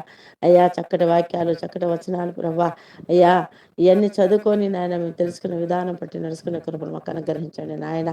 అవును నాయన, ఎన్నెన్నో శ్రమలు నాయన మీకు లోబడక మీ మాట వినక నాయన మరి ప్రభా అన్ని చెప్పినప్పుడు కూడా నా తన విధేతలుగా లేకుండా నాయన అవిధేతలుగా ఉంటున్నాం నాయన. మమ్మల్ని క్షమించండి ప్రభా, మమ్మల్ని క్షమించండి, మమ్మల్ని క్షమించమని పదే నాయన అడుగుతున్నాను ప్రభా. అయ్యా యేసయ్య స్తోత్రంలో ఇకనైనా నా తండ్రి శ్రమలు వచ్చినప్పటికీ మేము సంతోషంగా ఉండేట కృపను దయచేయి. బాధలు వచ్చినప్పుడు నాయన ఆనందంగా ఉండేట కృపను మాకు దయచేయండి అయ్యా. ఓర్పుతో, సహనంతో, పశ్చాత్తాపంతోనైనా అయ్యా ప్రార్థన చేసుకొని నా తండ్రి మీ ముందు మోకరించుటకు నాయన కృపను దయచేయి. లోకాన్ని చూసి మనుషులను చూసి అయ్యా భయపడకుండా నాయన నీకు భయపడే నాయన జీవితం మాకు దయచేయండి. ఇదిగో ప్రభుకి వెళ్తున్నావు, గుడికి వెళ్తున్నావు, ఎన్నెన్నో మాటలు ఎన్నెన్నో చెప్పినప్పుడు వాళ్ళు చూసి మేము భయపడకూడదు ప్రభా. మీకు భయపడాలి, మీకు లోబడాలా, మీ మాటకు నాయన విధేయులుగా ఉండాలి నా తండ్రి. అవును నాయన, మాలో నాయన చాలా భయము, చాలా నా తండ్రి లోకానికి భయపడి మనుషులు భయపడి ఉంటున్నాం. క్షమించండి ప్రభా, క్షమించండి నాయన. తండ్రి మా శ్రమలు మా కష్టాలు ఎన్ని వచ్చినప్పుడు కూడా నా తండ్రి సంతోషంగా ఆనందంగా జయ జీవితం మాకు దయచేయండి ప్రభా. తగ్గింపు జీవితం మాకు దయచేయండి. ఓర్పుతో సహనంతో ప్రార్థన చేసే శక్తి మాకు కలగచేతండి. పశ్చాత్తాప ప్రార్థన, కన్నీటి ప్రార్థన, విసుదల చందగా ప్రార్థన చేసే శక్తి మాకు నాయన ప్రభా. ఎదుగో నాయన చిన్న కుమారుడైన ప్రభు నీ దాసుడికి ఎంతో బహుబలంగా ఆశీర్వదించావయ్యా తండ్రి. నీకు స్తోత్రములు నాయన. ఇంకా బహుబలంగా ఆశీర్వదించాయా, ఇంకా ఏడంతల ఆత్మించి ఎత్తి పట్టుకో ప్రభా. ఆశ పొడిగించండి ప్రభా. సంఘాన్ని దీవించిన ఆయన, చేసే పరిచర్య దీవించిన ఆయన, ఉద్యోగాన్ని దీవించిన ఆ తండ్రి. నీకు మాట రాకపోకలందు మీరు ఉండండి నాయనకి స్తోత్రములు. స్టీమ్ని దీవించండి ప్రభా. ప్రతి ఒక్క బిడ్డలు ఏ అవసరంతో అక్కరతో వచ్చి నిన్ను మొరపెడుతున్నారు, వారు మొదలు మీరు ఆలకించండి నాయన. ప్రతి ఒక్క బిడ్డలు కూడా నా తండ్రి దీవించి పేరు పేరు పేరు మీరు ఆశీర్వదించండి. సేవకులందరినీ కూడా నాయన ఉదయకాల ప్రార్థనలు నాయన ఎంతమంది సేవకులు వస్తున్నారు వారందరూ కూడా పేరు పేరు మీరు దీవించి ఆశీర్వదించండి. ఇదిగో నాయన మేమందరం మళ్ళీ సదా రేపు ఉదయకాలం చేరేంత వరకు మీ కాపుదల, మీ నాయన మీ రక్షణ, మీ యొక్క నాయన మరి ఉంచి మీ రెక్కల చుట్ట భద్రపరిచి మేమందరం కలుసుకునే కృప వరాలు దయచేయమని అయ్యా నేను చేస్తున్న ఈ ప్రార్థన తప్పుంటే క్షమించి దయతో మన్నించి నా ప్రార్థన ఆలకించమని యేసయ్య పరిశుద్ధ నామమున అడుగుతున్నాను తండ్రి. ఆమేన్. పరమ తండ్రి మా ప్రియ ప్రభువా, నీ పరిశుద్ధ నామానికి లేని స్తుతి వందనాలు చెల్లిస్తున్నాం. 1670వ మీటింగ్లో నా ప్రభువా ఈ యొక్క జూలై మాసంలో నా తండ్రి 14వ తారీఖు 2వ ఆదివారంలో ఈ దాసుల ద్వారా మాకు వినిపించినటువంటి శ్రమల యొక్క విధానం, ఏ ఏ విధాలుగా శ్రమలు వస్తున్నాయో, ఆయా విధాలుగా ఏ ఏ భక్తులు పడిపోయి ఉన్నారో మీరు కూడా దీన్ని చూసుకుని దాని ప్రకారంగా జీవించండి అన్నట్టుగా మాతో ముచ్చటించిన విధానం బట్టి స్తోత్రాలు చెల్లిస్తున్నాం ప్రభువా. దేవా నా తండ్రి, శ్రమల యందే మేము ఆనందించాలి, శ్రమల యందే సంతోషించాలి ప్రభువా. అటువంటి శక్తి నా తండ్రి నీ దాసులమైన నీ బిడ్డలమైన ఈ యొక్క గూగుల్ మీట్లో పాల్గొన్న ప్రతి ఒక్కరు కూడా నా తండ్రి 3 విషయాలు గ్రహించుకుని దాని ప్రకారంగా జీవించే శక్తిని దయచేయండి. నీ దాసులు రాజేష్ గారు ప్రభా ఆయా ప్రాంతాల్లో నా తండ్రి సేవ నిమిత్తం వెళ్తూ ఉన్నారు. వారు ఉద్యోగాల్లో తోడుగా ఉండమని ప్రార్థిస్తున్నాం. ఉంటున్నందుకు వందనాలు. ఇంకొన్ని బలపరచండి. రాబోయే దినాల్లో గొప్ప నా తండ్రి ప్రసంగికునిగా మీరు సిద్ధపరిచి మంచి టీచ్ చేయడానికి సహాయం చేయమని ప్రార్థిస్తున్నాం ప్రభు. దేవాన్ని సహాయం అనుగ్రహించండి. వారి కుటుంబాన్ని బట్టి స్తోత్రాలు చెల్లిస్తున్నాం. మీరే కృప చూపించండి, మహిమ పొందండి. ఈరోజు మాకు నీ దినాశీర్వాదాలతో నింపండి. ఈరోజు ఆదివారపు ఆరాధనలో ఆయా స్థలాల్లో ఉన్న ఈ యొక్క గూగుల్ మీట్లో ఉన్న ప్రతి ఒక్కరూ వెళ్తుండగా అక్కడ వారు దైవ సేవకులైతే ఈ వర్తమానాన్ని ప్రభా సమయం వచ్చినప్పుడు బోధించడానికి సహాయం చేయండి. దేవా మా జీవితాల్లో అన్వయింపు చేసుకుంటూ ఇతరుల జీవితాలు కూడా దీన్ని విశదీకరిస్తూ విపులీకరిస్తూ తెలియపరచడానికి సహాయం చేయమని ప్రార్థన చేస్తున్నాను. సర్వ విధాల మహిమ పొందండి, ఘనత పొందండి.